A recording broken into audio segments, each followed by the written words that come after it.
Maybe Go 5 for more it. seconds, then we'll get started. Yep. All right. All right. Officially, good morning and good afternoon to everyone, and welcome to our webinar. We know your schedules are hectic, and we very much appreciate that you're sharing 30 minutes of your day with us. We promise to be very efficient and also leave some time for Q&A, but we also hope that you'll reach out to us by email if you have any additional queries on the topic we'll talk about, or after you've watched the recording. The original intent of this webinar was to focus on our trustee audience who were either new to executive searches or are seasoned but looking for some fresh perspectives. And we're excited to see that the dominant portion of our audience today actually represents school administrative leaders. We suspect that your interest around search committees is not as a potential member of a search committee, but more to understand their purpose and structure vis-a-vis your school. So we'll focus on that while keeping the discussion relevant for our trustee audience as much as we can. However, if you are a trustee and have particular questions that we don't get to address today, we'd be very glad to set up one-on-ones with you. So please email us and we'll make that work. And a second about us. The team presenting today was selected with some intentionality. Before becoming a search consultant, I was a board chair serving an international school. And having participated in executive searches for head of school, I have many perspectives to share. My co-presenter today, Art Charles, has search experience with more than 150 search committees. So I feel pretty confident he has seen it all and will share some of the good, the bad, and the ugly with us. So let us begin. Art, tell us a little bit about the role and optimal structure of a search committee. Sure. Thanks, Theodore. So I think it's important to understand that the search committee is, first of all, an ad hoc committee of the board, and it is charged with the board with the specific task of making a recommendation for the next head of school, director, superintendent, principal, whatever the title might be, but the chief operational officer of the school. And as such, it serves as a proxy for the board in the hiring process. And the members of the search committee really are the only group that knows everything about the candidates. There's a temptation from time to time for board members to say, tell us about who the members are that you're looking. Who are some of the candidates you're looking? Maybe I know some, maybe I can be involved. And it's important for the search committee to operate with total confidentiality. As such, they serve as the face of the school when they start talking with potential candidates. And it's also the team that carries the workload. And I'm not always sure that the search committee knows how much work they're taking on. Because when we present candidates, when the search process moves to a point where we present candidates, they're asked to review 6, 8, 10, maybe 12 dossiers. And each dossier is going to contain 6 parts: the candidate's resume, letter of interest, statement of leadership or educational philosophy, list of references, but also the profile that we write about the candidate, usually a couple pages, and the transcript of the interview we have with the candidates. So that amounts to 12, sometimes 14 pages for each dossier, and means that this search committee is going to be reading well over 100 pages in a rather short period of time to decide how to take this initial group and make them semifinalists. Then they interview the semifinalist. And much as you would with any sort of, we call it a dating game, you have to continue to woo all the candidates. So it's important that the search committee have the time to do a lot of work, which tends to be condensed into a relatively short period of time. Now, I also want to address that's the role of the search committee. I want to talk a little bit about the optimal structure of the search committee. We recommend that it be made of entirely of trustees, and we suggest 5 to 7. It's a more manageable number. The reason we say it needs to be trustees is that the NAIS, the National Association of Independent Schools, guidelines inform boards that they have 2 major responsibilities. One is the long-term fiscal stability of the school. The other is the hiring and evaluation of the head, director, superintendent, whatever the title might be. And that the head, I'm using the term head, is the only employee of the board.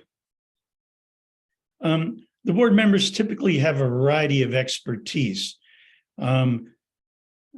quite often targeted, those on the search committee, targeted toward areas that they want the head of school to pay particular attention to with the next incoming head.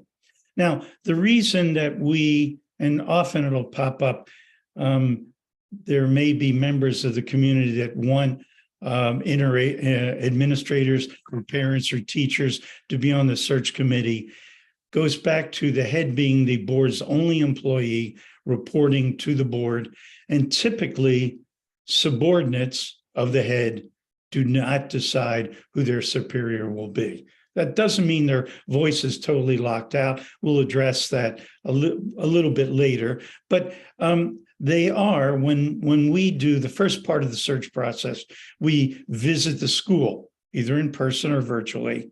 And while we inform the people that we talk to, and we try to talk to as many people and many stakeholders as possible, administrators, teachers, parents, staff members, students, board members.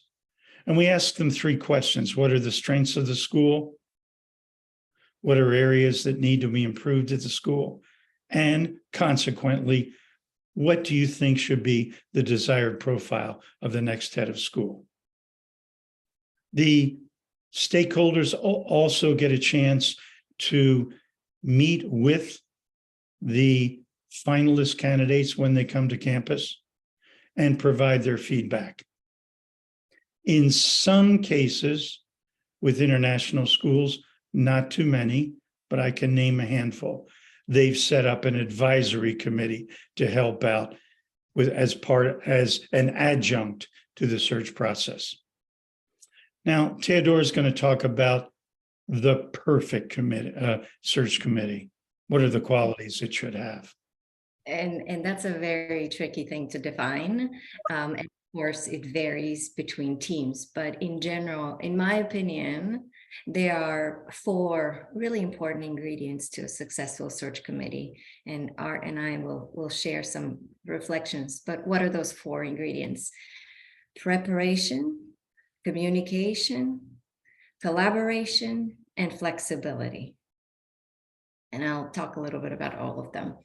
On preparation, it sounds obvious, but we advise search committees to really do their homework at the get-go and define in some detail the role that they're hiring for. Again, it sounds obvious, but it's not, because you really want to think about what kind of leader the institution is ready for and what type of leadership the school can't function without.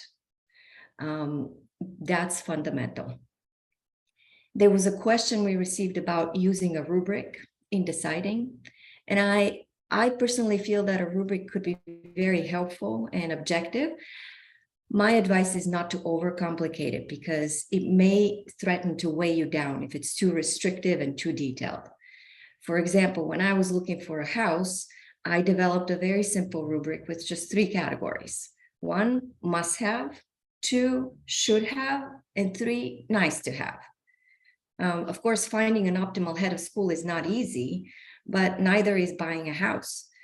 And you end up realizing that not all of the qualifications are created equal. And your list of desired characteristics can't involve everything and the kitchen sink.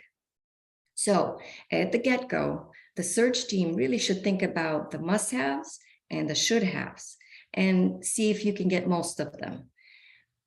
And realize that no candidate will have it all. But they also shouldn't have it all, because if a hire doesn't have room to grow and develop in their new role, they'll just get bored and then they'll leave. It's good for us as search consultants. It's not good for the institution if you have people who just get bored real quick. A little more on preparation. Preparation also covers the individual committee members. The job will involve a lot of time and effort, as Art explained, and people really need to commit from the start to do the work. They need to read, to show up, to listen, to speak up, and understand that it could become a full-time job for a while, but really it is the most important full-time job for an institution like your school. So preparation. The second one is communication. As representatives of the whole community, the search committee needs to maintain pretty frequent communication with all the stakeholders of the community, be it through emails, website, Twitter feed, what have you. But you need to have that communication feedback so that people get a realistic sense of the process and the direction and the timing. Communication is also important for committee members, of course, and that's tricky because you need to be judicious about how much back and forth happens and how much deliberation happens. Search committee members shouldn't be spending hours and hours deliberating like a grand jury on every procedural item. Most important communicator is, of course, the committee chair, the search chair. Art, would you agree with that? Communication being pretty crucial? Yeah. The other thing that's really important is, and we stress this all the time, is keeping confidentiality. You often get candidates who apply only if under the condition that their interests be kept confidential. And we, in fact, guarantee that of all candidates, that until they get to the finalist process, we do not check their references. Super. Yeah. Which is also important, Art, right, for people, especially important for people who are applying from inside the organization, right? There will be a case or two who will come from within the school. It is especially important to keep their confidentiality, because if they want to remain a part of the organization, you want to be respectful of their process, whatever the outcome. Okay, so preparation, communication, collaboration. I personally would recommend setting some committee ground rules at the beginning of a search. And I would include amongst them dedication to put in the work, as we talked about, willingness to compromise, honesty, mutual respect, confidentiality, as Art mentioned, and trust in the committee chair, being okay with delegating to that chair. Someone asked earlier about whether teamwork and decision-making can work together. And I think that's a great question, because in my opinion, teamwork doesn't mean that everyone needs to be on every call, that every decision needs to be made by the full committee. This is why every team needs a leader. And ironically, that leader sometimes becomes the person stuck with the most work. But for the search committee, the leader is the committee chair, and their job is to represent the committee, keep the committee updated, decide when to involve everyone, when to look for an outsider's help. And that last part is really a healthy part of the process. When you look for a third party's help, like a consultant, it's not because of a weakness of the committee. It's more because people have done this job many, many times, and there's no need to reinvent the wheel. it's very helpful to look for the advice of professionals who've done this work for years and years. For example, there will always be stalemates. And when that happens in whatever decision the committee is thinking about, it's important and helpful to invite a consultant for an unbiased view. For example, I loved the diametrically opposed opinions on my recent committee. It really demonstrated that we weren't participating in groupthink. Everybody had a strong opinion, and sometimes these opinions didn't jive. It's great until you can't come to a conclusion. And in that case, managing this tension was important. It helped when the consultant came in and said, all right, let's consider the alternatives. Art, what were your impressions on collaboration? With you guys? The search that we did, or in general? In general. Okay. Well, I think it's important to trust the search consultant. I've done a number of searches where the search committee says, this is our first time doing it. And we feel, say, the Allstate commercial, the old one, trust in us, you're in good hands. We've seen pretty much every situation in the book. The other thing is that as consultants, we've gotten to know the candidates really pretty well. We, as consultants, act as really the first face of the school. We're the ones who talk with them and say, John, you're a really strong candidate, but not for this job. Mary, how come you're not applying for this job? I'm not seeing any interest from you. You ought to be applying for this job. So we've been around for a while. We've gotten to know candidates. We treat them as professionals. I think we've earned their trust, and it's important for the search committee to trust the search consultants as we move forward, because the candidates we present, we know them. The search committee gets to know them, first of all, as pieces of paper. And it's important for them to ask us about the search consultant. Quite often, we've been in situations where we'll present, let's say, 10 candidates. The search committee wants to narrow it down to 5 that they want, 5 semifinalists, and we'll say, wait a minute, you got to look at Mary Smith. We think she's a sensational candidate. I've done that on a few occasions. They didn't even want to talk to Mary Smith. Mary Smith wound up being a finalist because we get to know the candidates. We get to know the school. We're really understanding the fit. And then I think that goes to the last point, the flexibility. Theodora, if you want to talk about that. Yeah, it really does, because what you're touching on is being open-minded. And I'll say this out loud without fear of losing my job. There is no perfect candidate. It doesn't, he or she doesn't exist. And the committee should be ready to recognize that every candidate has growth areas. And if your favorite candidate has certain growth areas that you want to support, that will be most productive. You band around as a team to support these growth areas, and you work together to support that candidate becoming your appointee. So it's very important for search committee members to read candidates' materials with an open mind and to listen very closely to a candidate's style, to their overall demeanor, as well as their words, to get to know them in a more intimate fashion. On flexibility, procedural flexibility is important as well. Very often timelines need to be expedited, steps in the process may need to be fast forwarded or omitted, and the search committee should be ready to adjust accordingly. And this is why it really does become a full-time job, because you can't even predict what will happen week to week, and that's all right. We're all, our world is fast-paced. Everybody's job is very fast-paced.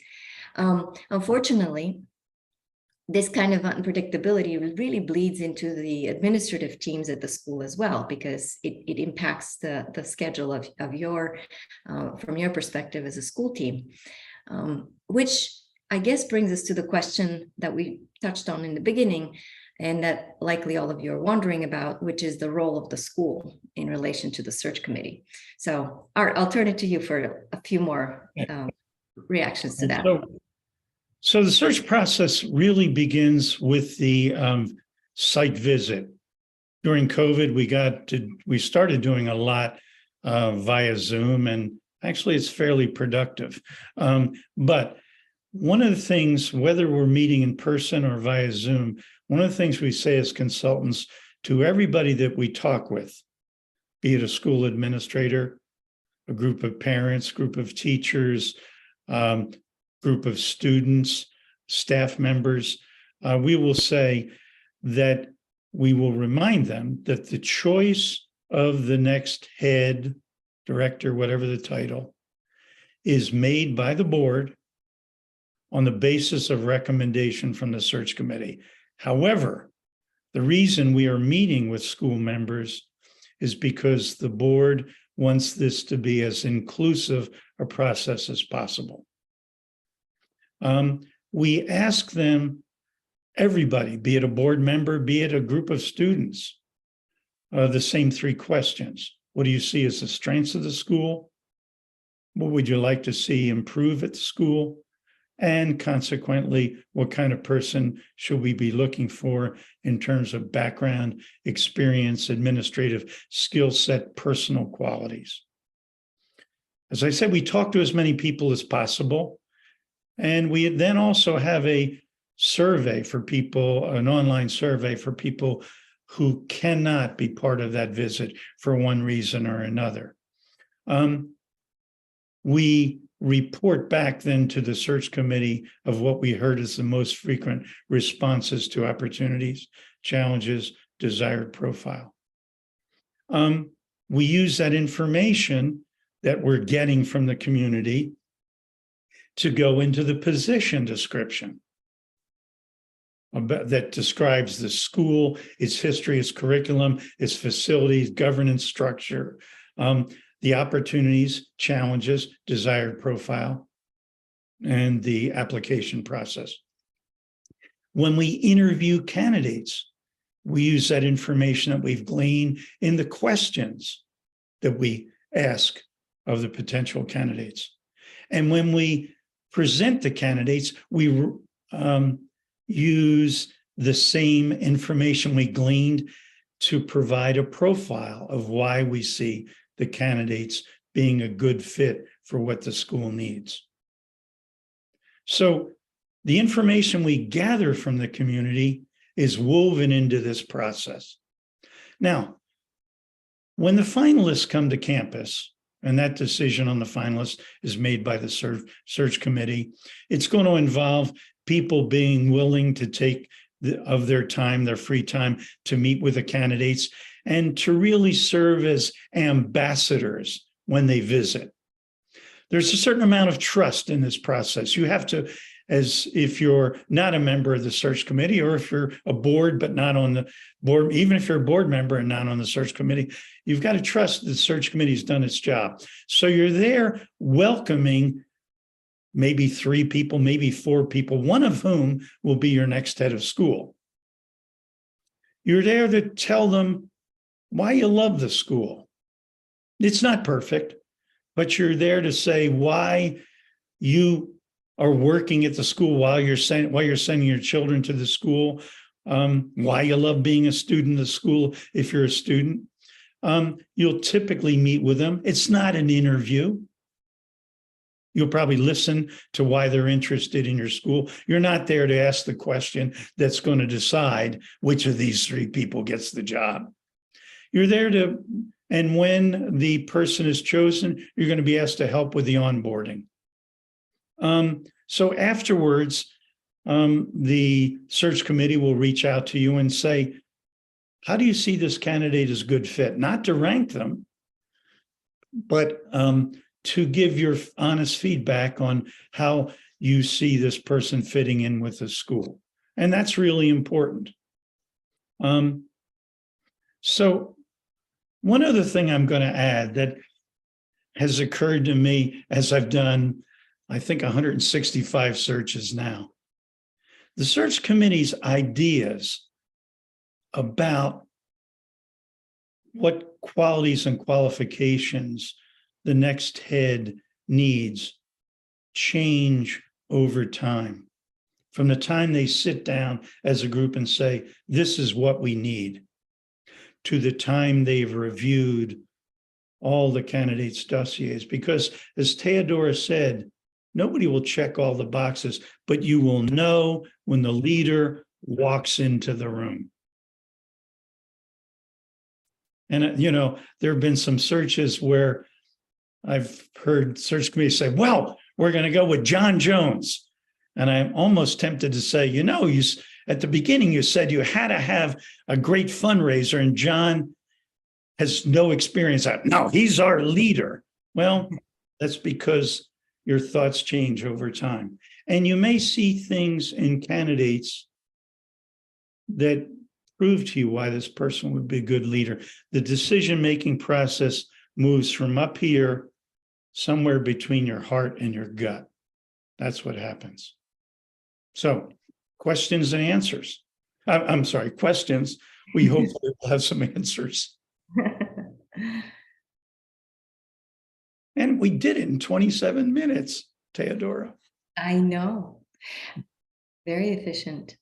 While we wait for questions, I think it always reminds me that this, because it's so intense and because it's so full-time, this kind of search thing, you really bond with your fellow committee members. It's a bit of a battle. I mean, nothing bad happens, but it's a big commitment. And then at the end, when you succeed, it's just such a rewarding feeling, and you really bond with your co-committee members. I don't see any questions. You feel free to email, put them in the chat or just speak up. And while you're formulating them, or I'm going to put you on the spot again and I'll ask a question. We always hear about failed searches. What is one kind of third rail that you think about to avoid a failed search? Well, I have to say, my first search 15 years ago failed. I haven't had one since. So I'm 164 and 1. I don't like to think. A failed search, I think it would be one where everybody in the community knew ahead of time who the candidates are, and then they can start getting on their phones and doing, I know some, I've heard of a school in this city. I think my sister's best friend sends her child to that school, and it turns out, sends her child to that school in that city, but it's not one of the 14 other schools that, it's not the school that we're working with, where a candidate is working at. So I go into a search really with a very positive attitude that will succeed. And one of the things we do promise the search committee is we will stay with them until they have the candidate that they want and deserve. This relates to a question we just received from Jacqueline, who says, speaking of confidentiality, typically at what point of the process does the search committee contact references? When we name finalists. And always with giving heads up to the candidate, right? Yes, always. That's right, Theodore, always letting them know. In fact, when we first talk with candidates and say, we're going to present you, we will say, please know that we will not be contacting your references until and if you become a finalist, and only then after we have informed you, so you can give them the heads up. A lot of, we get a lot of candidates who apply and say, this is the only, I'm very happy where I am, and this is the only school I would be interested in if I leave my current school. Please keep this confidential. And we promise that.